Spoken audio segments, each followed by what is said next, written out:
होगी? कविता। ठीक है, अब आप सब सुनना ध्यान से।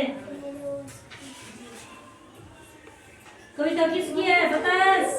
बालगीत किसका है? सांप और मेंढक की दोस्ती का। किसका है? सांप और मेंढक की दोस्ती का।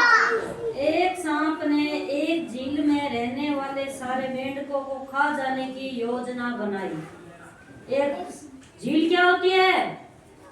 जहाँ बहुत सारा पानी होता है। ठीक है, हाँ, एक सांप ने एक झील में रहने वाले सारे मेंढकों को खाने की एक योजना बनाई। एक सांप था, उसने योजना बनाई कि इस झील में बहुत सारे मेंढक है, इसको खाऊं कैसे। ठीक है, सांप ने मेंढकों से कहा कि एक ब्राह्मण के एक सांप के कारण मैं तुम लोगों की सेवा करने यहाँ आया हूँ। सांप ने क्या कहा मेंढकों से कि एक ब्राह्मण ने मुझे श्राप दिया है कि तुम्हारी सेवा करने यहाँ, इसलिए मैं आया हूँ। ठीक है, मेंढक राज बहुत उत्साहित हुआ और सारे मेंढकों को ये बात सुनाई। वो मेंढक का एक मेंढक को ये बात बताई तो बहुत खुश हुआ। उसने क्या किया, आगे जाके सारे मेंढकों को बता दिया। सारे मेंढकों को ये बात बताई और सारे मेंढक उछल कर सांप की पीठ पर चढ़कर सवारी करने निकल गए। सारे मेंढक क्या थे कि सांप की पीठ के ऊपर बैठ गए। हाँ, बैठ गए और चले गए। अगले दिन सांप बोला मेरे पास खाने के लिए कुछ नहीं है। क्या कहा?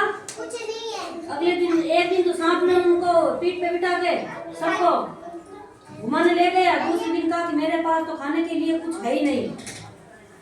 ठीक है, मैं तेजी से नहीं दौड़ पा रहा हूँ या चल नहीं पा रहा हूँ। ठीक है, मेंढक राज बोला तुम अपनी पूंछ पर सबसे पीछे छोटे मेंढक को खा सकते हो।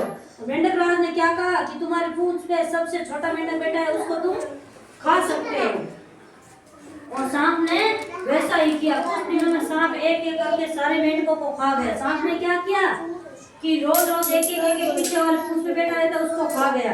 ऐसे करते करते बहुत दिन हो गए। अब देखो केवल मेंढक राज ही बचा था। क्या था कि केवल मेंढक राज ही सबसे बड़ा मेंढक था ना, वही बचा। अगले दिन मेंढक राज ने फिर बोला कि तुम अपनी पूंछ पर सबसे पीछे बैठकर एक मेंढक को खा सकते हो। सांप ने तुरंत उसे खा गया। क्या किया सांप ने? खा गया। इस कहानी से हमें क्या शिक्षा मिलती है बच्चों? कि हमें जैसे मेंढक ने धोखा दिया था ना, मेंढक को धोखा दिया था सांप ने, हर किसी की बात हमें नहीं माननी चाहिए।